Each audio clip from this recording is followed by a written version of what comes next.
We were on the couch watching some dumb reality show. I was about to head to bed, and I leaned over to kiss my girlfriend, Qley, goodnight. I told her I loved her, just like I did every night. She didn't say it back. She just got this weird, serious look on her face. She picked up the remote, muted the TV, and turned to face me. My stomach did a little flip. I knew this wasn't going to be a conversation about what to have for dinner tomorrow. She looked me right in the eye and said, "I like you, Mark. I really do, but I'm not in love with you." The words just hung there in the air. It felt like a punch to the gut, but a weirdly specific one. It wasn't a breakup.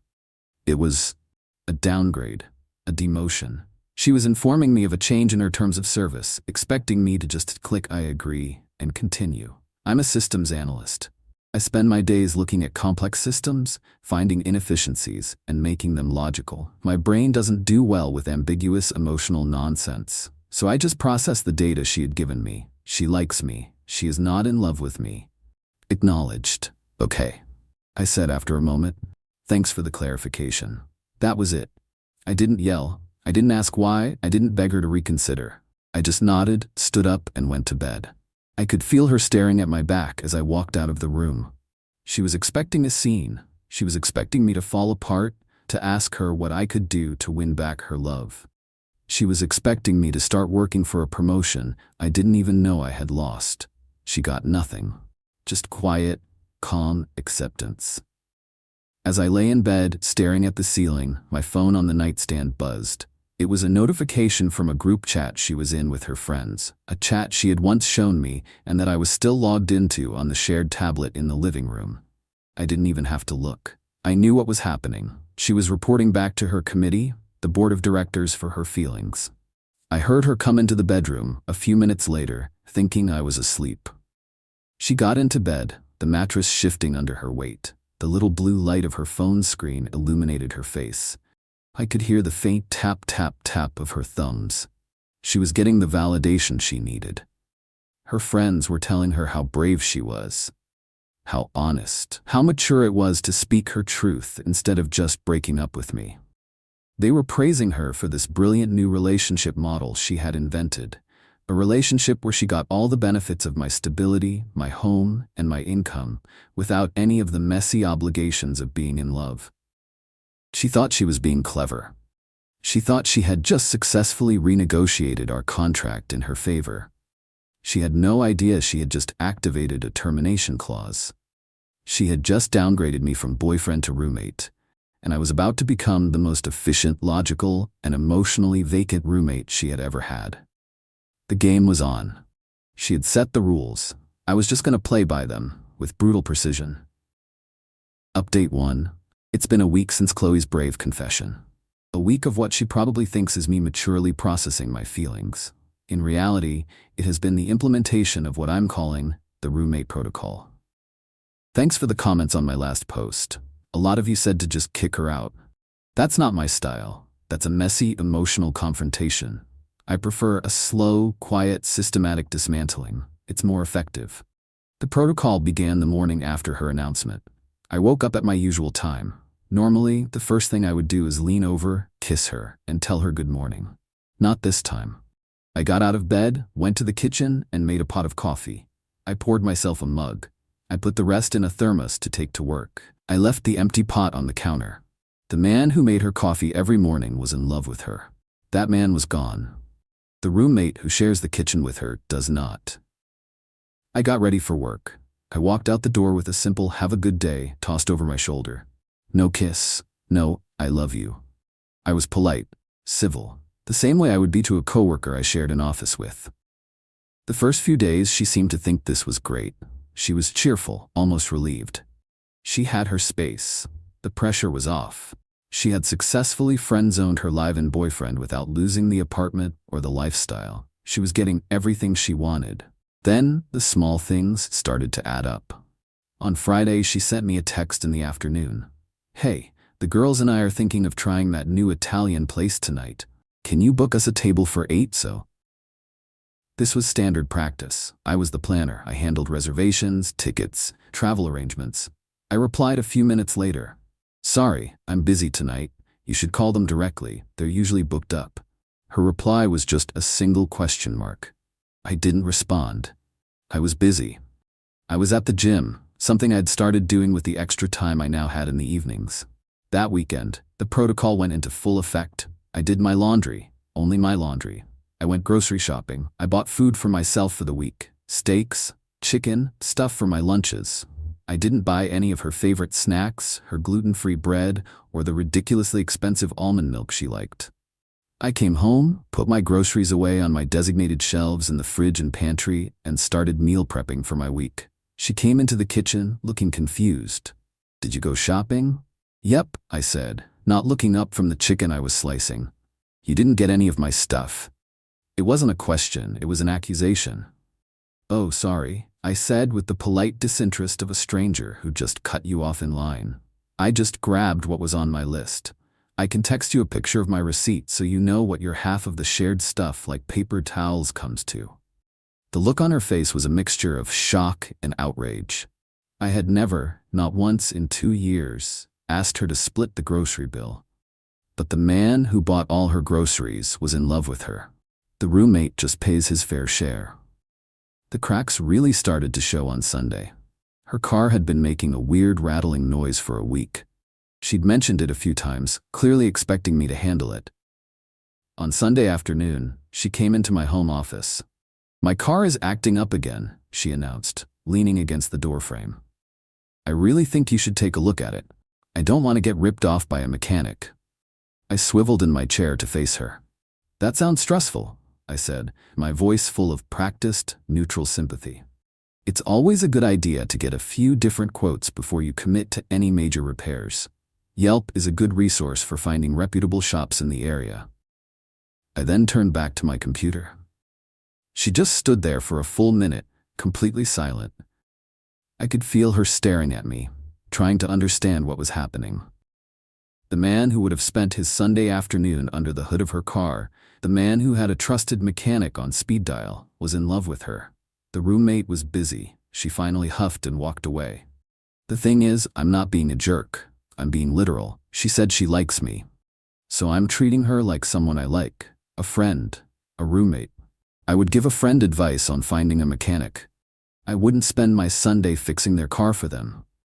The currency of an in-love relationship, the acts of service, the thoughtful gestures, the unspoken support was no longer in circulation.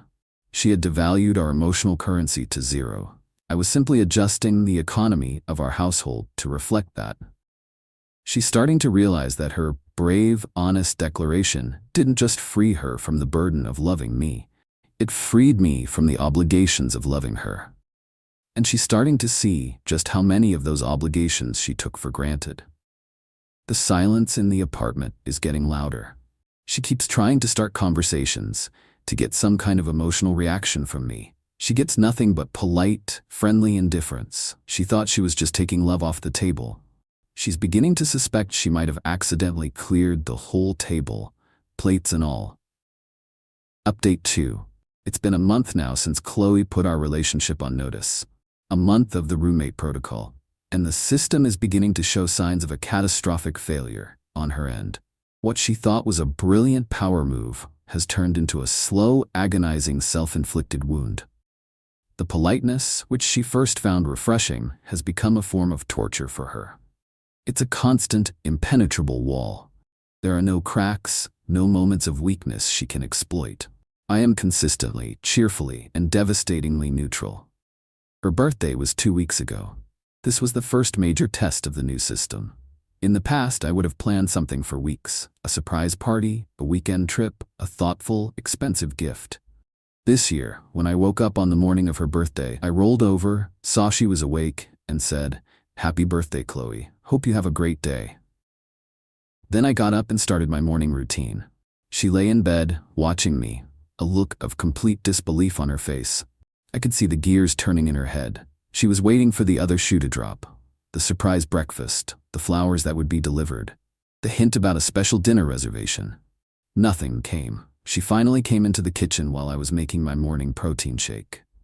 "So," she said, trying to sound casual, "any plans for my birthday?"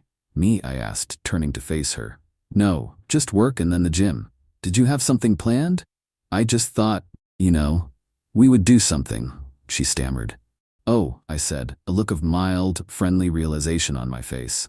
I guess I figured you'd be celebrating with your friends, the people you're close with. I'm happy to grab a pizza and watch a movie with you tonight if you want, like we sometimes do, as a friend. But I didn't want to presume you didn't have big, important plans. The way I emphasized the word friend was a carefully calibrated strike. I was using her own logic against her. Grand, romantic birthday celebrations are for people who are in love. People who just like each other get a casual offer of pizza. She spent her birthday evening at home, on the couch, scrolling through her phone while I worked on my laptop next to her. The silence was deafening. Her friends, the ones who called her so brave, had all posted "Happy Birthday, Queen" on her social media, but none of them had actually made plans with her. The financial side of the protocol has also begun to bite hard. It turns out the boyfriend experience she was enjoying included a significant amount of passive financial support she was completely unaware of. I used to just pay for our dates, our vacations, her car insurance, her phone bill. It was all part of our shared life. Now that shared life was over. Her phone got shut off last week. She came to me in a panic. I just looked at her and said, "Oh, right. I took my card off the family plan since we're not really a family anymore. You'll have to call them and set up your own account." Her face went pale. She had no job. She did some freelance graphic design work, but it was sporadic and barely covered her shopping habits. She had been living a life funded by a man who was in love with her. Now, she was just a roommate who was late on her share of the bills. She has started trying to provoke me. She's trying to get the old me back, even if it's the angry me. She'll leave her stuff around, a mess for me to clean up. I don't. I just pile it neatly on her side of the bedroom. She'll play sad songs loudly in the living room. I'll put on my noise-canceling headphones. Last night was the biggest escalation yet. She came home from a night out, clearly having had a few drinks. I was reading in bed. She came into the bedroom wearing one of my old shirts and nothing else, the way she used to when she wanted to be close. She sat on the edge of the bed and started to cry. "I miss you," she said, her voice thick with tears. "I miss us." I put my book down and looked at her. My expression was one of mild concern, the kind you'd give a neighbor whose dog just ran away. "It sounds like you're having a really tough time, Qley," I said. "It's been a big month of changes. Have you considered talking to a therapist? It can be really helpful to have an impartial third party to work through these feelings with." I delivered the line with perfect clinical detachment. I had taken her genuine, albeit manipulative, emotional plea and responded with a referral to a mental health professional. It was the emotional equivalent of telling someone with a broken leg that they should see a doctor. It was correct, helpful, and completely devoid of the personal intimacy she was desperate for. The tears stopped. She just stared at me, her eyes wide with a look of dawning horror. She was finally starting to understand. She wasn't dealing with a heartbroken man who was lashing out. She was dealing with a system that was operating exactly as designed. She had set the parameters. She had defined the relationship, and the result was this cold, sterile, and perfectly logical emptiness. She thought she was being brave and honest. She's now realizing she was just stupid. The panic is setting in, the silence is getting louder than her words ever were, and the final system crash is coming. Final update. It's over. The roommate protocol reached its inevitable conclusion last night in a blaze of glory, or, more accurately, a quiet, soul-crushing whimper. The past 2 weeks have been a steady decline into desperation for Qley. The apartment, once her stage, had become her prison. A clean, quiet, well-maintained prison where her roommate was polite and the silence was a constant reminder of everything she had lost.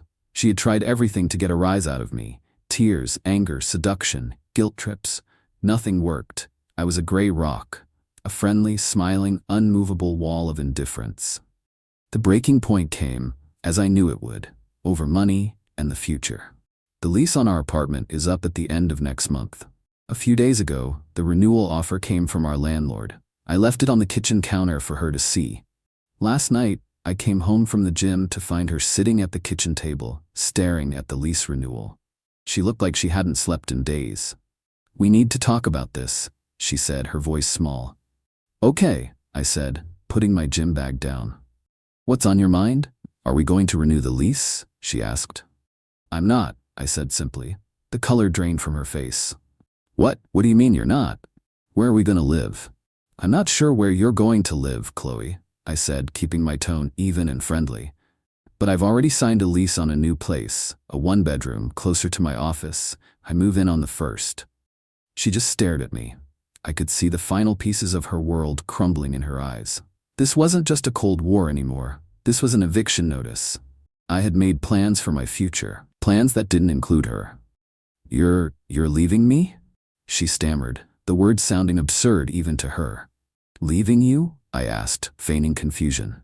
No, our living arrangement is simply coming to an end. We're roommates, remember? And our lease is up. It's not common for roommates to sign new leases together if one of them is moving out. I found a place that's a better fit for me. I assumed you would do the same. That's when she finally broke. The tears, the anger, the carefully constructed victimhood, it all came pouring out. This isn't fair, she screamed, standing up so fast her chair scraped against the floor. You're being cruel. You're punishing me. I told you I made a mistake. I told you I loved you. No, you didn't, I corrected her calmly. You told me you missed me. You never said you loved me. But that's beside the point. You told me very clearly that you were not in love with me. I believed you. I accepted it. And I adjusted my life accordingly. I'm not punishing you, Qley. I'm respecting your honesty. But I want things to go back to the way they were. She sobbed. I'm sure you do, I said, and for the first time a hint of steel entered my voice. You want the man who was in love with you, the man who cooked for you and planned surprises for you and paid for your life and took care of you. You want all of that back. But you want it without the one thing he needed in return, for you to be in love with him, too. You wanted a unicorn, Qley. A devoted partner who required nothing. That's not a relationship, that's a service provider. And I'm no longer in service. I let that hang in the air for a moment. She was looking at me, finally understanding. This wasn't a game. This was a final, irreversible system shutdown. Then, for the grand finale, I walked over to the counter and picked up a small velvet box that had been sitting there. It had been delivered that afternoon. Her eyes lit up with a wild, desperate hope. Even after everything, she still had the arrogance to think this might be it. The grand gesture. The proof that I was in love with her all along. She watched, breathless, as I opened the box. It wasn't a ring. It was a key. A single, shiny new key on a simple metal ring. This is the key to my new apartment, I said, holding it up for her to see. I'm really excited about it. It's got a great view. The hope in her eyes died instantly, replaced by a look of such profound and utter defeat that it was almost hard to watch. Almost.